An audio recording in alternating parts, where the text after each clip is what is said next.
I think that chord progression. Love it.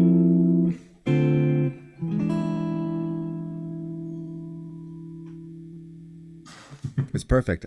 It's now the start of the podcast. You're gonna remember it every time?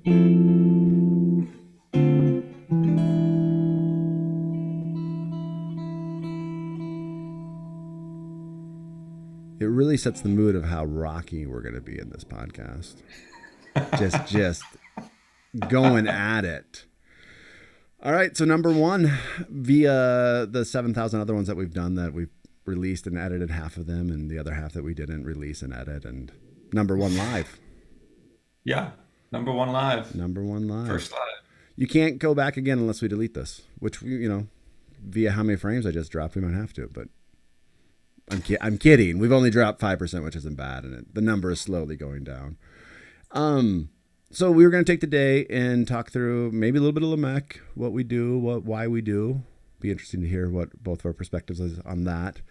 And That then would I'm curious to find out I, why know, I I was do thinking it. about that Yeah, as I was getting ready. I'm like, oh, that would be interesting because I don't even know what some perspectives are. Because sometimes you even go and you ask me like, what were we doing in this song? And I'm like, I don't know. That was so long ago. Like, what were we talking about or thinking about? that's one of the biggest problems though is the fact that our ability to work together on things has been so intermittent.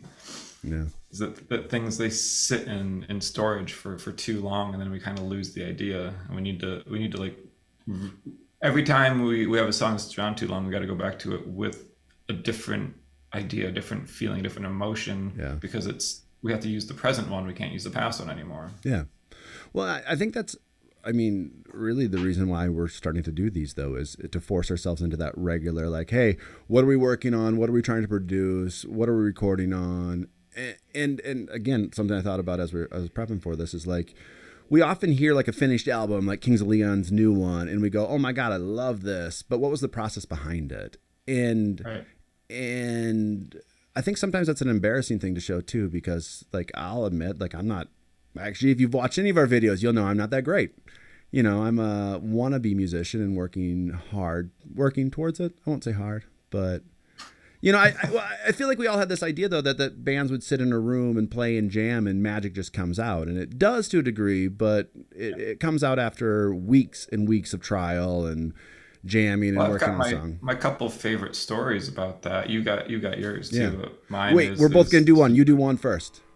One of your okay. favorite stories. Um, one of the two is the band Rammstein, the German band, and I can't remember which album it was, but they'd hit their success. They're doing great, and all of a sudden they weren't able to come up with anything in the studio. They'd go and try to write together, and they just couldn't do it. They couldn't think of anything. So what they ended up doing was like renting I don't remember what it was, some kind of like cabin or villa or something in a different country.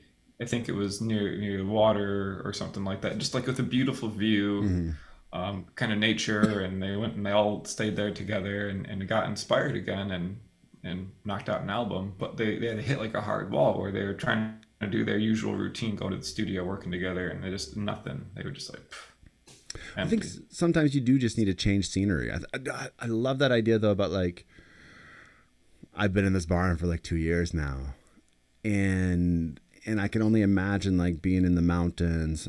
That's maybe a little too close to home. Maybe being by water. Just like the idea that things are going to change via your environment changing, and how that might just give you a new song idea, much like watching a movie gives you a song idea. Right. Um, so my story is the this kind of goes towards that hardship thing. Jimmy Iovine, I think is the right pronunciation, was working on maybe the second Tom Petty album, maybe even yeah, definitely second.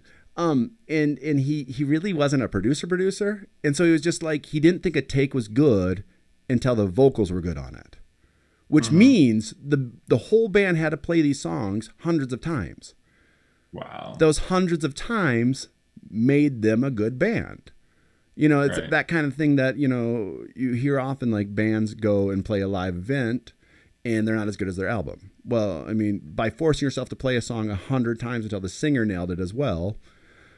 Yeah, he thought the vibe, and I do respect that and like that idea. He thought the vibe would be off. It's like that.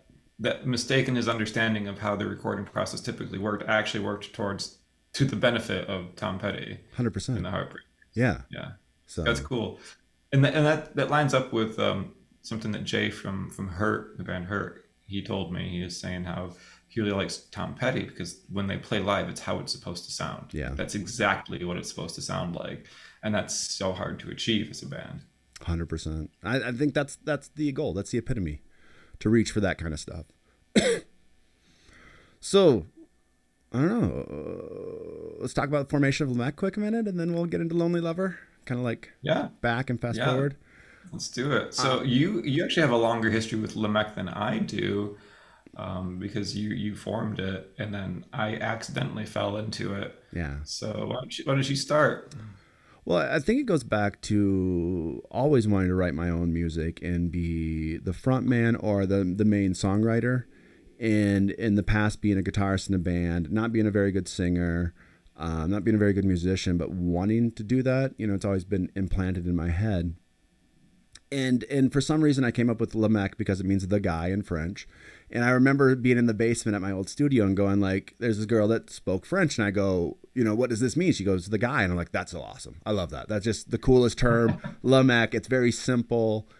Um, but I remember bringing a friend over and saying, "Hey, bro, I can't understand how to write melodies. I don't know how this works at all. Help me." And he's like, "You're shit." His exact response was, "You're shit. You suck. I can't write a melody when there's nothing there." And I go, "Okay, well, like, could you maybe? Like, could you figure that out?" And he was just a dick. Part of it, though, I think, was his shield on his own talent to say, "Oh, I don't know how to. I'm not good enough to help you fix this." And Right. that kind of set me back a little bit. But then you started working at the studio, and I was like, "Oh man, yeah, Nick needs more hours, and he doesn't seem like that cool of a guy. He doesn't seem that nice either." But I think if we hung out, that's a true story. I think if we It's hung true. out and drank whiskey, we'd probably be able to figure out some of this beast together. And some of it was, your perspective, some of the ways that you chatted about music. I'm like, oh man, that guy's got a higher level knowledge, and I'm interested and engaged in that. And instantly, I think via whiskey, we hit it off. We didn't always like each Yeah, other. it was the whiskey. It was the whiskey. It was 100%. But there was a chemistry, and there was a right away you're able to take a very simplistic idea and elevate it. And I guess that's what I was looking for, that little bit of a primer, that little bit of a push to say, all right, there's an idea, there's no melodic movement whatsoever. And actually the melodic movement that there is, even though it's negative, isn't ever in tune. But like you could hear that's the deal. You were able to hear what it could be, the potential. Yeah, yeah. No, you're right in that. I think anyway.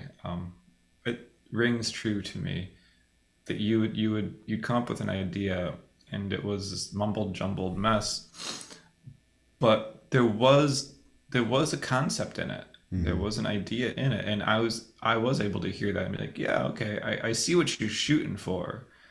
But on I can say that your appreciation of the parts I came up with, the Hmm. parts that I would have played once and thrown away and never thought of again, we were able to take those and you'd be like, oh, I like that, keep playing that, and then turn them into full songs.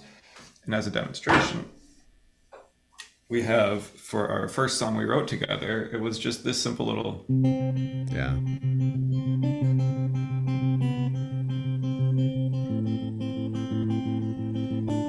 something like that is what I was playing, and you're just like, oh, that's cool, and I was just like, what? I'm literally just noodling something stupid on the guitar.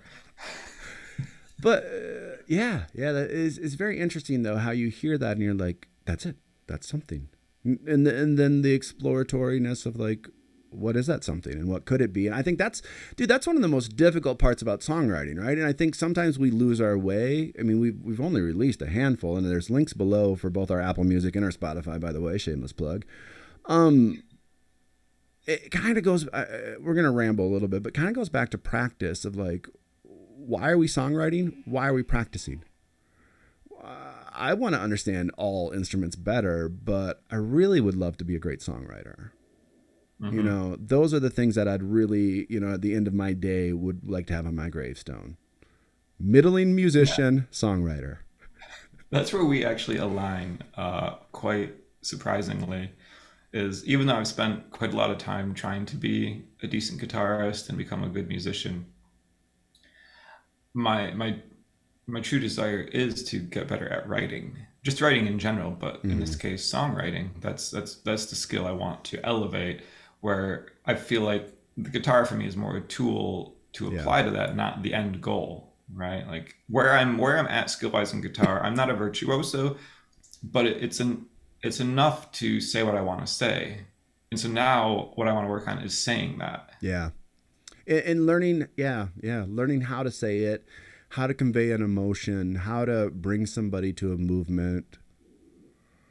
That I think, and that I think that's why we get along so well, and the songs can be a vehicle for that. Yeah, I agree with that. Yeah, I And agree. there's as a demonstration of it, there's a song I know, which I think you came up with this idea. It was like, because this is like a Luke idea. Yeah, that's fair.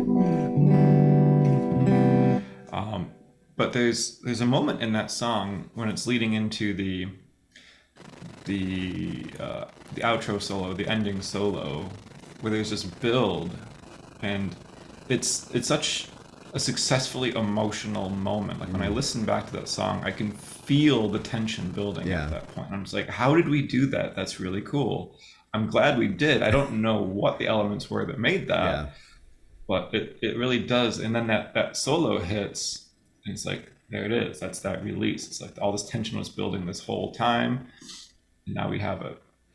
Well, and I think a lot of times with songwriting, you're trying to rediscover that moment, that that that emotional idea, and carry that into the next song, even though it might be a song about a relationship. The song might be about a different kind of relationship. You're still trying to figure out that highs and lows of a song. Where does it want to Yeah, go? What does it want to say?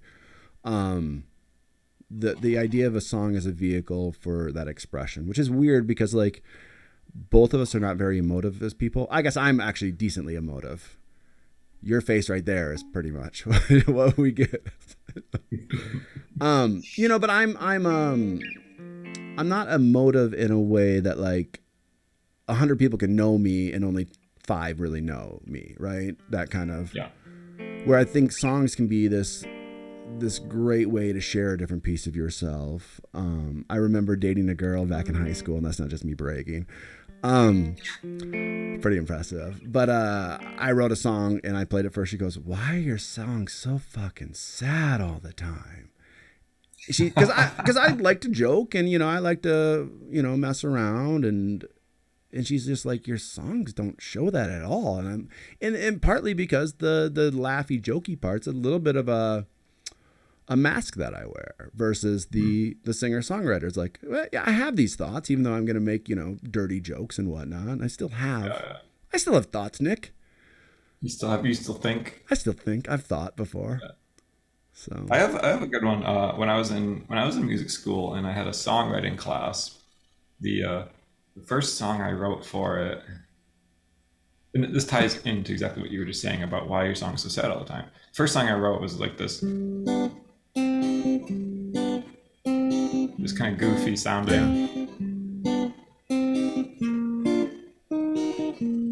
this kind of goofy sounding thing, but the lyrics to it are just all about pondering life and existence and being like, I'm a useless speck that's going to turn into Yeah. nothing but dust, Yeah.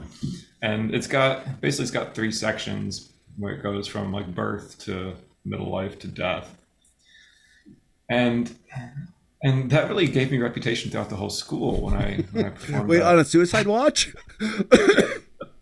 But then what happened was we had another song project we had to do for the class, and I wrote another song, and there was briefly touched on the topic of me dying in Mm, it, and and the teacher of the class is just like, you can't write all your songs about death, and and my instant response was, what about all the songs written about love? yeah. Like, you're gonna tell them you can't keep writing songs about love? I And think to me, they weren't about death. They were just about life. existence Well, and life, this part right? of it. No, Yeah. I think in our, I would say current culture, but I think forever. So I really can't say current culture. I think the reality is, and I don't personally like thinking about death. So, I think when people are presenting songs with it, they're like, "No, I don't care for this at all. This I don't want to hear about this. I don't want to." And especially cuz I mean, we're talking about music being this way to like share emotions and electrify people and share your true self, and all of a sudden your songs are about death, and they're going to walk away hearing the death part more than anything else. Sure. They're ignoring the three quarters that's about pondering existence and wanting to be pure of heart and maybe not die the wrong way, and all they hear is die. Yeah. Yeah. Yeah. I'm inferring, but I'm guessing. Well, it really is just. I mean, I could pull up the lyrics and just like point out a few points, but we do that another time. Yeah. It really is. It's just talking about the process of life. Like in the first chorus, I guess you call it refrain, maybe you're born. The second one, you're settled into a life that's just routine, and the third one, the worms are eating you. You know. And how casually Nick just said that is pretty much how he feels. And then the worms eat. No, but it's the reality is that's more true than us lying about it, right? Like pretending it's not going to Yeah. happen that way. That's just fucking naive. Um. So, tell me one of your stories about us doing the songwriting early on. I mean, I know you shared a little bit, but I remember doing doing the solo on the outro of I'll Be, sitting in the studio with everything hooked up, and it was a lot of fun because we would just go over the top. We'd hook up four different cabinets or yeah, something, for one guitar sound, and it was I don't know, I really enjoyed that. Just that experimentation with the sonic qualities we could get through various means, and I think it had a huge payoff because we ended up being able to get some pretty seriously decent guitar yeah, tones with like one microphone later on. yeah. No, it would be And fun to go I don't think back. we would. It'd be fun to go Go back to on. the big setups like that again, just Yeah, for yeah, shits and giggles, because we've learned so much about how. I mean, one thing that we've talked about in our past couple of recordings is like setting your microphone for the EQ that you want later on in the album, hmm. which is not anything we could ever think about when we first started. No, I didn't even, I didn't even understand how to get good guitar tones when we started. My entire history, never really had a tube amp. I didn't understand tube amps. I didn't understand miking up a cabinet. I'd never done it. My whole process for recording demos and ideas was I had this little 5 watt Vox practice amp that I had bought years earlier at what's it called in Greenville, that Firehouse. some Firehouse Yeah. Guitars. And what I did is I ran, like, they had like a direct out into my little tiny interface, and I just used this very digital amp, like a little Yeah. practice amp to create all my sounds, and that was what I ended up getting it to sound okay, but that was what I understood as tone. Yeah. So when we started and we were like using tube amps and microphones and setting all this stuff up, like it just instantly elevated my understanding of how to get guitar tones. And at first I wasn't able to hear it right because it didn't sound like my little crappy practice Yeah. amp, and I was like, this doesn't sound like the right sound.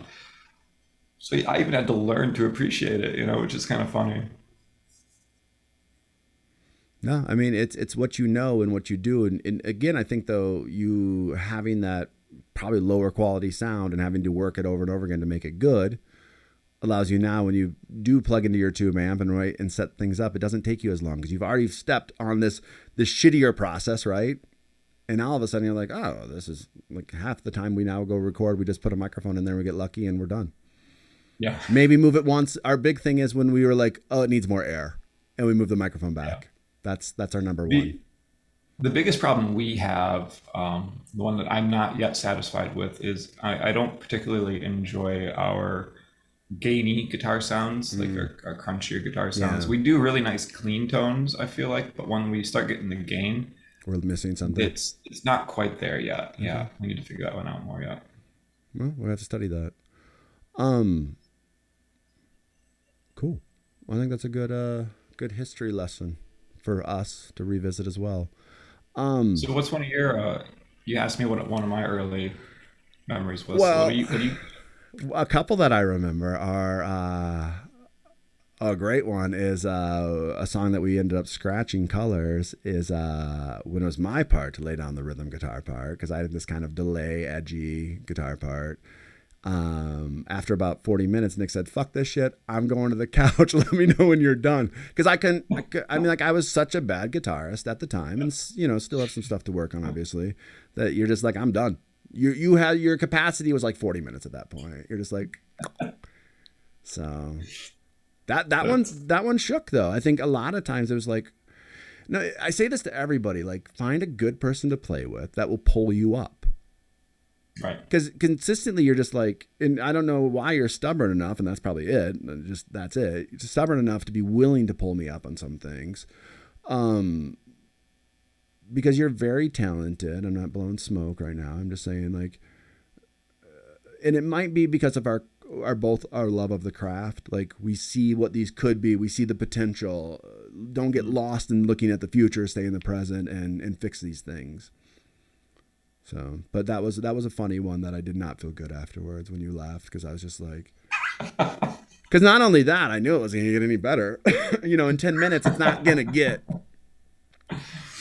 Yeah, that I remember. No, just lots of good memories of we would work vocals to death. You know, we'd have a 3-day weekend and we would just do vocals for 3 days until I think we were both just sick of it. Period. What was great though is by that third day, I'd have some kind of breakthrough. Yeah. And by And the then seventh day, I would. yeah, but then like immediately after when we'd hit our 3 days and we had to go back to normal life, and then like I'd totally lose that Yeah. breakthrough, and then like the next 3 days set I had to like get another breakthrough Yeah. back. No, I think that kind of goes back to you just, with everything, you need to try to be consistent. I like the word I put try in there. You need to be consistent. Yeah. Vocals, guitar, everything. I think you got to be consistent. We've talked about this before too with songwriting. I don't know if you can write every single day. I don't know about that at all, but I do like the Rogan comment, Joe Rogan, about like if you're going to be a stand-up comedian, you should be writing daily. You should be going out live and doing it daily. And I think he had one other thing. So who fucking cares what the third one was? So it's essentially amounts to practicing your craft. You should be practicing Yeah, your craft. but and not we've said this before. I'll quit saying that. But if you want to be a basement guitarist, that's your craft you're practicing. If you want to be a singer-songwriter that plays out, Practice that, yeah. yeah, you have to practice playing out. I mean, it's dumb to have to say out loud, but we probably both need to hear it. No, it's true. When I went out a couple weeks ago, just on an accident, really, I didn't even plan that, and ended up playing a song at an open mic, also very unexpectedly. I actually I actually had nerves, and it Yeah, surprised me because I hadn't felt performance nerves in a long time. But it's been so long since I've performed yeah. out that I had to really talk myself into even doing it. And a few years ago, I wouldn't have cared. And I'm Yeah. like, yeah, okay, up I go. Well, I'm just happy that you have emotions, period. I think that's kind of a breakthrough. So then on top of that, to have another secondary breakthrough, I think is just huge for you. Um, no, it is. And you can make all kinds of excuses. I'm not saying you, I'm saying we can make all kinds of excuses of, ah, man, I don't have songs ready. I don't have that. Go to an open mic night. The levels of quality vary, and it doesn't matter. It's everyone's pushing themselves in their own way. The same with tracking. It's like, okay, well, you may not be the best guitarist in the world, but if you want to record your song, fucking record your song and move on. But also Yep. get that rhythm That's right. where we hit. You can even hear the quality difference Yeah, between songs as we go, and yeah. even just in the few that we have released, it's like there's pretty noticeable differences. Yeah. No, and then like we said, you just got to keep doing it. And I think in some ways, like even the other lives that I'm doing, this becomes a little bit of a map of our journey, right? Like if we keep doing these in a year, we should have more songs released. We, yeah, Right. okay, thank you. I'm a little nervous because either you froze or I was just looking for validation. Like we should have no, but like it's tough to be a task manager when you're doing 17 different things and you need to figure out where your priorities are. So Yeah. yeah, I think this can be a little bit of all of that for us. And I think the other fun thing is when we released Higher Ground, I had a student, actually I showed it to a bunch of my students because I thought it'd be fun. And this cute little girl, she has to be 8 or 9 on ukulele, is like, I want to sing that chorus again. And she'd on her ukulele go, oh, won't you take me? And she was so slow on it, but it was adorable. To your higher ground. And it was so much fun to share that with her. And that chorus just like she liked it. And I was like, that's cool. But then I felt really weird that just me and this little girl are going, oh, won't you take me? It just became a little bit like, But I think that's You're doing a duet. We were doing a duet. I was on guitar. I don't. Oh no, I do have a ukulele. I have my little guy. But that's the purpose I think of releasing music. Share it with people, you know, and you're sharing a part of yourself. So, all right, the track that we're working on now is "Lonely Lover." Probably wrote this 4 years ago, 3 years ago. Jesus. Probably, yeah. Jesus was alive when we wrote this, live and well. Yeah, he's still kicking. What I think is hard about this song is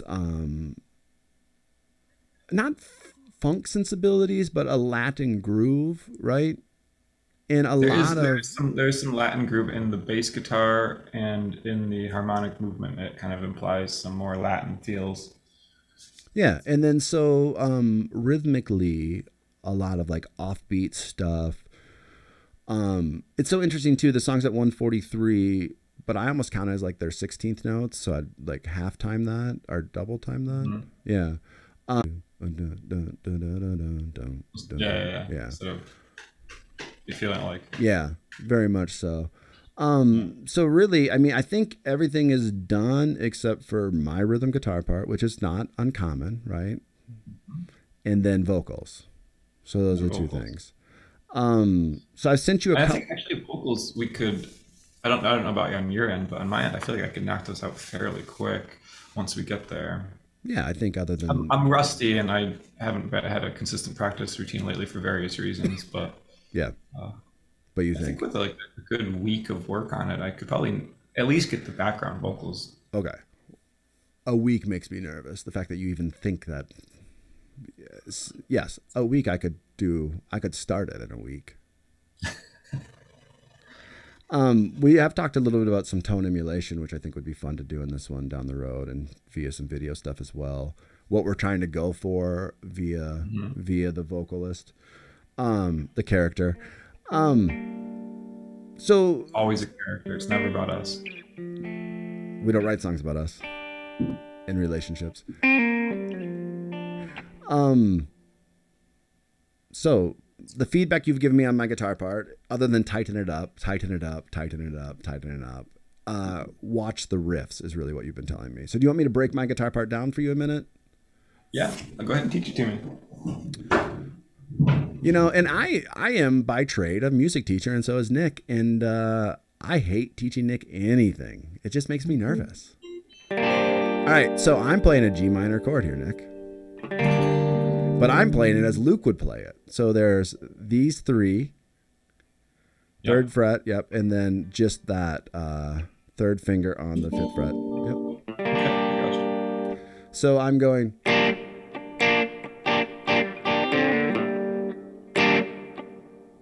Let me listen to this rhythm. Yep.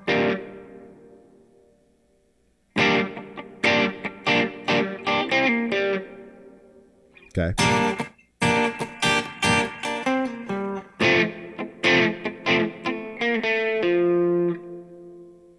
So F chord. For that one?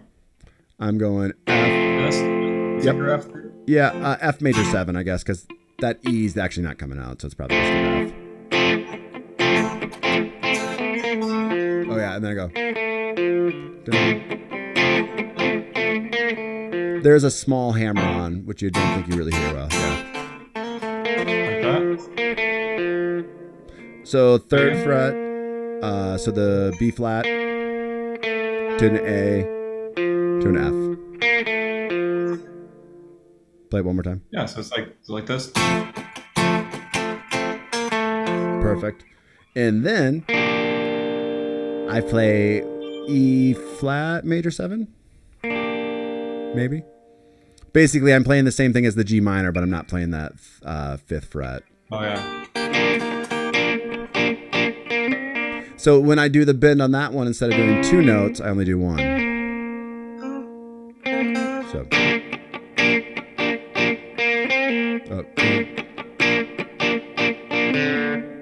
Just not very well. Yep. Yeah, and so at the end of that, I slide down to the B flat, more like an A form B flat.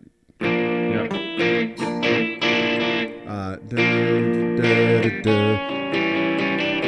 And then it's just A7. All right, so I am going to run through this with the track a minute and do... Yeah, show us. And show. I'm going to show. See if this is all... Yeah, it's set up.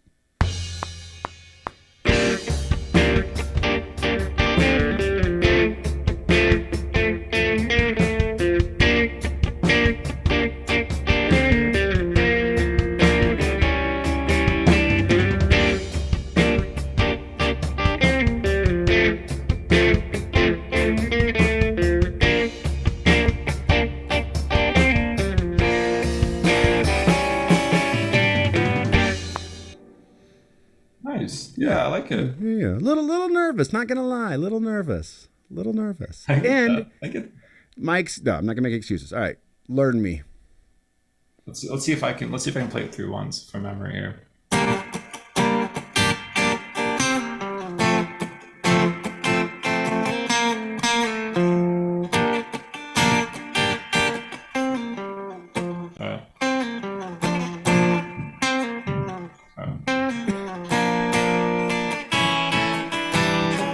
Something like that, Yeah. right? Let me listen close. quick a minute to the last time I tracked, because the last work that I did on it was 2 days ago, and I did it only with that metronome trick that we both like, or we used to like, and you taught me, where you take out certain beats. And I definitely know that via doing that, I started adding in more mute strums to keep myself in time. So let's just see. This is me playing it last.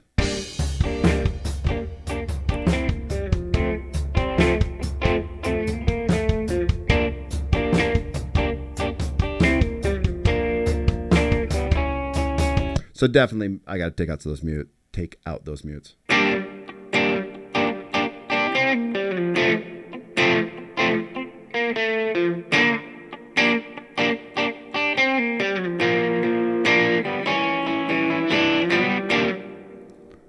It's neither here nor there. I mean, it's beyond subtle, the difference. Right.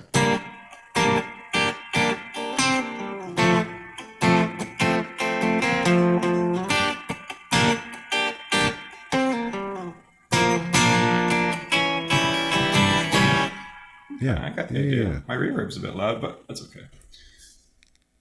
Well, and I think part of the reason the mutes are important to not put in there is your acoustic strum is doing so much during that part that I don't. And actually, let's put that back in for a second. I just want you to hear that.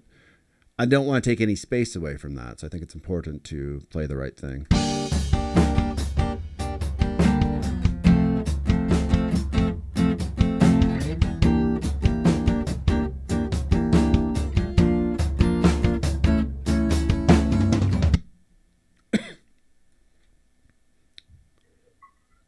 So yeah. Cool. Yeah, it's like that. No.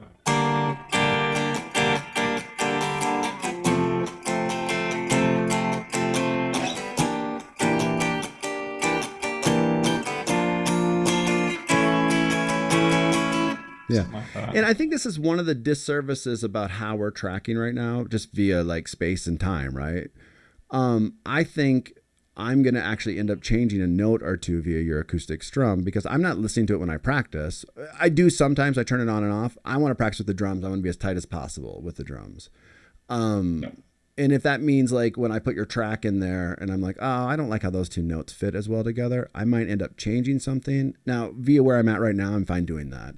In the future, I might be like, hey, let's be smarter. But this is, I guess, I'm rambling, and I'm okay with that. But it's a very distinct part where a lot of our strum parts aren't that distinct. Yeah, no, that's true. Or A we're lot of not them are even just doing. We're both like doing riffs, and so like if I know what your riff is consistently, it's a weird good challenge. This song is. yeah, it is an interesting challenge. It's been a fun one. You said you wanted to learn something too. Is that what we're doing? We're trading learns. Yeah, let's learn something, Mister. I'm better than Luke is, and put me in my place, and then we'll. Oh, am I doing that internal monologue, but externally? Got it. Cool. How about just that main little riff Yeah. thing that started the whole song?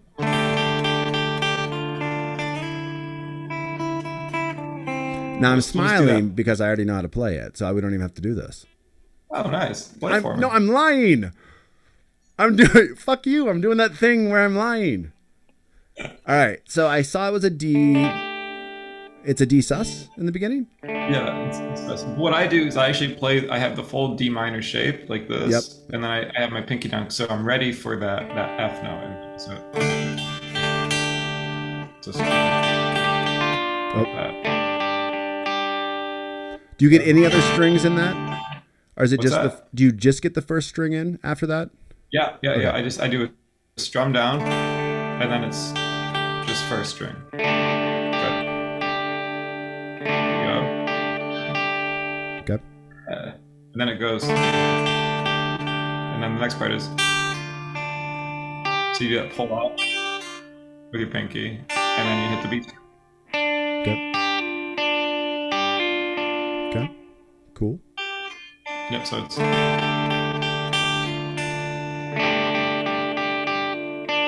Minus the bad pull off. no, and so and then with your ring finger you slide up to the E, and then you do that again. That kind of the same thing as in the beginning where it goes that and you do that. Okay. You slide down. That's Okay. it.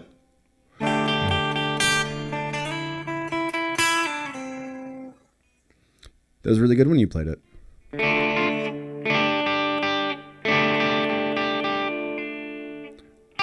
Put it up.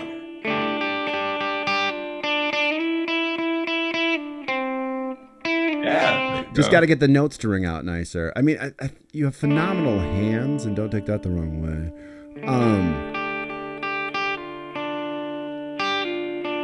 I can get a nice pull off when I set up for it, right? But having to go from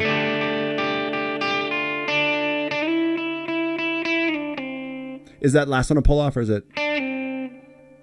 So let me just play without thinking about it. Okay. I think I do a slide down actually. Yeah, it's a slide Okay. down. Nice. So I need to work on that this week. My walk away. And then the second time around, it's a little bit different. I'm not gonna run through this one, but I'll just play it once. So and With that A yeah. up high. Yeah. So where did that riff come from? We were doing our morning practice like we used to do regularly out on your back porch when you had it, and we did it with acoustics and pipes, and I was just sitting there with the acoustic, and I just came up with this. I don't know. I was probably playing something in D minor. I'm not sure exactly the context, but I got around to just playing that, and it was one of those momentary inspirations. Like I just kind of came up with it like that immediately. I heard it in my head. I had this was the very first thing for the whole song, was just this idea. I had that, and then we just kind of went from there. One of your secrets, I think, and we'll let that get out, is arpeggios, and I do think that has been transformative in your playing. I think it's one of your building blocks, and I only say that because the little work I've done with arpeggios, it starts to open up that fretboard in a different way, where you hear that chord and you can also start to hear a movement. It might be something that you and I want to dive more into, is just like the wealth of knowledge of arpeggios. Yeah. Because I just hear when you start playing that riff, I hear the idea behind it, right? It's both like something that you've heard before but never heard before. I think it's a good way to describe it, right? Like we've all heard, well, actually, I wouldn't say that. Like a sus to that minor, I think it's just smart. Wait, but it's not. It's not D sus though, is it? The best use case, the best case I can think of that uses that is like this. Yeah. Yeah.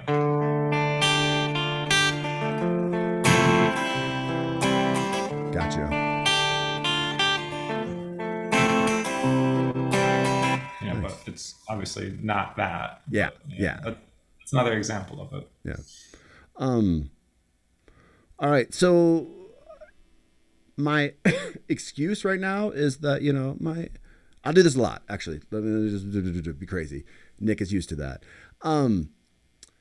Early on, yeah, no, I ignored it like I usually do, and I just keep on talking to that blank face.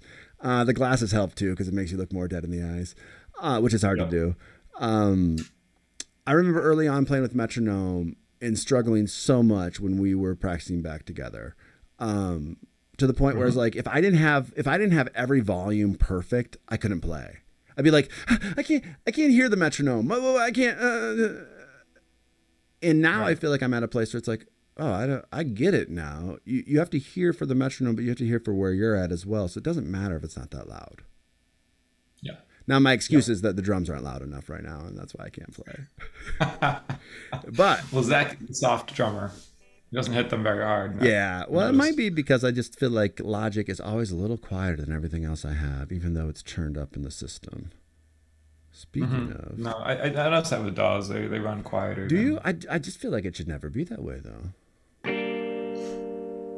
I'm just looking to see if I can bring because that's my master. Okay, all right. I'm gonna calm my jets a little bit because doing live stuff makes me nervous and talking and all that stuff.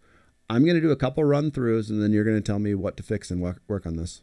Okay. Sounds good. It's gonna take about 7 for me to lose my anxiety. Also, I'm going to turn the drums up.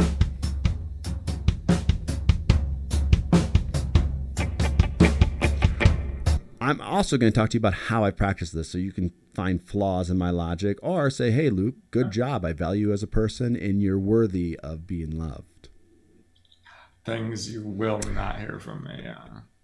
But if I say it, maybe I'll learn to believe it.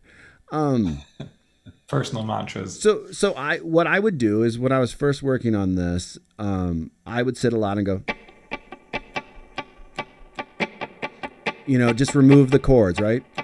Mm-hmm. And then play the right rhythm. What I did notice the other day is I would do a 2-measure phrase and be so much more locked in because I wasn't having to worry about that consistent groove of the drums moving just a little bit. Right. Which is a great way to practice, but it's not how you're going to record something. I think it's a good way to get the information in. My first idea for alterations, I don't know how useful that really is to do that. You don't think a mute strum is... But what I could see as being very useful is playing, kind of doing that water wheel 16th note idea where you're doing all, like all of them. And then you leave maybe like the last one out.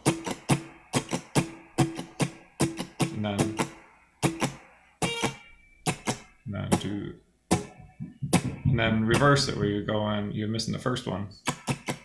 And then you're missing the first 2.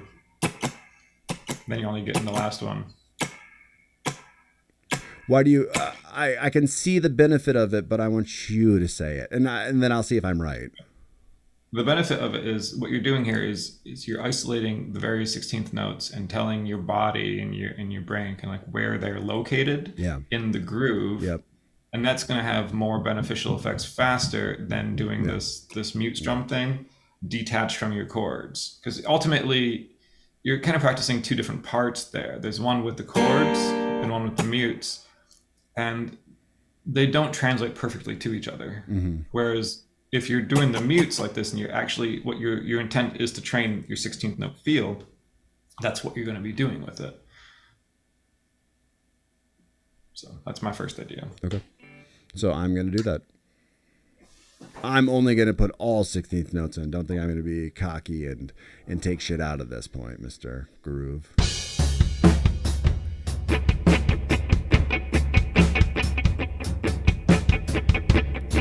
And see the failure. Hear it.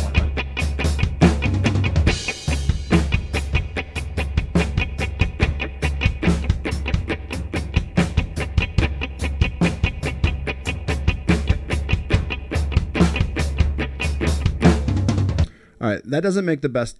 Continue. Doesn't make the go on. Finish It your doesn't thought make the there. best television on the face of the planet, and that's okay. The next idea I have is you talked about locking into the drums, which is admirable. But the bass is already kind of doing that. You know, I spent quite a bit of time trying to get the bass and the drums lined up. What's going to matter more is that this is lined up with the guitar. See, okay, this goes back. This is why we're doing these, because I feel like we've talked about this before. Like sometimes guitar doesn't work that way, right? Where I should lock into the drums, but I rewrote this and not rewrote this entire part. That's very over the top and not really what it was. I changed my guitar part via learned it, played it with metronome, got it tight, felt like it was pretty decent, played it with the drums only, and then put your guitar in there. I go, oh shit, that doesn't work at all. Right. You know, what I heard was different. What I've been doing is putting the guitar in every once in a while to listen back to it.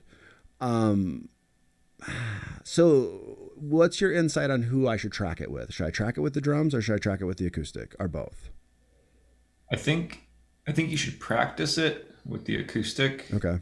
And track it with both drums and acoustic and try to find that happy place where it fits both as well as possible. Because I don't remember how tight the acoustic is. It's pretty tight. It's throughout pretty tight. I would definitely track it with the drums and acoustic to make sure that you're feeding both beasts. Yeah, that makes sense. I don't think there's any, and this will go back to my process a little bit. There's not a regret in how I practiced it. It might have been, and this is why we need to do videos like this. I might have gone there a little bit quicker. I did quite a bit, like this is like 6 months ago, quite a bit of metronome work, and that was good. It needed to happen with this song. But then as soon as you go to the drums, you realize that metronome work is important, but it's so groove that if you're not laying everything else down, it doesn't make sense. And I can't tell if you froze or if you're just not engaged. Oh, you're back. You froze. No. Via the live stream, you froze. You look like you froze. It says my internet connection is unstable. Yeah. It said internet connection, or it said something else is unstable. I can. Mental state. Did you hear my great speech? No, you cut out. I cut up for that whole thing. Fortunately. Oh man. You'll just have to watch the live stream replay. You will. You'll be the one. No, my point was my process of like spending time with metronome is not wasted because it's still something that I needed to do to get to where I'm at right now. And we'll have to continue to improve. Practice. Exactly. That's the good short way of saying it. All right. So let's do, now I'm going to do my 4 or 5 takes. Actually just record these 2. And then, you can give me my feedback, and then I can go into my corner, cry, and practice. Cool. Sounds good. As per usual.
I did 4. So I think there's a little bit of sloppiness in the chords. I'm just going to call myself out on that right away. Of a random string, I can tighten that up. I'm going to call nerves There's on a little that. bit, but it's really not too bad. I'd say you're most way there, and I think you could easily get an acceptable take. I think the hardest part is I don't know. I'm not sure. Well, I'm actually pretty sure it's the audio is fine. I think what I'm Yeah, hearing is fine. The drums there are a little unsteady, so like keeping tight with that yeah, is super challenging. Which is why when we had this talk, we're trying to find this happy place where we deal with kind of the fluctuation of the drums, but everything is tight together. hmm, So you might even pull the bass in okay, for it too. So maybe drums, bass, and acoustic, yep. and maybe track And to get that that. groove And, of everything kind of holding it yeah, together and being that glue in because between it those are all. like your main groove Yeah, elements. And then if your part sounds good with those three together, your part is good. yeah. You know. That brings up 2 interesting things. Both of which I can't remember. One though is like how is it when we the song I can think of, I can't think of the song. I pulled it into the DAW. Logic has that great thing where you can say adjust tempo to the setting of the file. And you can see this ebb and flow of this band. It's an 80s band. Um, you don't notice it until you notice it, right? Hmm. But why do we notice it while we're tracking so much? Is that asking a dumb question or the same question? I think I don't know like the science behind it or the neurological, like Yeah. whatever happens in your head for it. But I'd say part of it is we're isolating tracks, so we hear them more exposed. Hmm. Like a lot of mistakes get hidden in a Oh mix with yeah, a lot of we've layers. seen those great breakdown videos. Rec Beato does a bunch of them where you're like, oh, do you hear that cut in there that we've never would have heard otherwise? No. And then also we're tracking along to it, so we're actually trying to play very tight with it, which makes you extremely sensitive to the fluctuations in time that it has. Yeah. You know this with me. You've seen me absolutely lose it tracking to something that had too many Yeah. fluctuations Yeah. and was just too difficult to follow, and playing simple parts that I just couldn't, like, struggled Hmm. to match. And then when it did match, it still didn't sound good because the fluctuations were too extreme. Yep. Yep. Well, I think what I'm gonna do is just do that practice technique that you just labeled for me. I think doing, and for me, small sections, I always think about musical memory. Like, Yeah. what can you memorize about this groove, or what can get ingrained in your head? And for me, when I did it 2 nights ago, it was 2 measures at a time. Like, I can get 2 measures and feel good about it, but I wasn't doing that exercise that you presented, so I'll do that. And then, and we all know this, but it's not doing 2 measures and then isolate the next 2 measures. It's doing 2 measures, adding 2 measures, doing 2 measures, then to 4, and getting that idea of this path down, which it kind of goes back to that Tom Petty idea of like doing that track over and over again. This is the shit that will make you good. Yeah. Tracking over and over again, and we talk about this a lot. Finding that happy medium of like, this is where I'm at right now. This is where the track is at right now. We're not George Lucas with the prequels. You can't fucking do this until you're dead. You need to like print this movie and get it out and release another movie. Yep. So release more movies. Hey, and sometimes the imperfections is what makes the song um, Yeah. unique, I guess. Yep. Yep. Yep. Yep is Well, all I'm going to cool. say because I agree with that. And I don't think there's more to say. I think you know what to do then. All right. I'm going to stop the stream. Hopefully somebody watched, somebody checked it out. All of our music links are below. We'll be doing more of these and we'll take it from there. You guys have a good All week. right.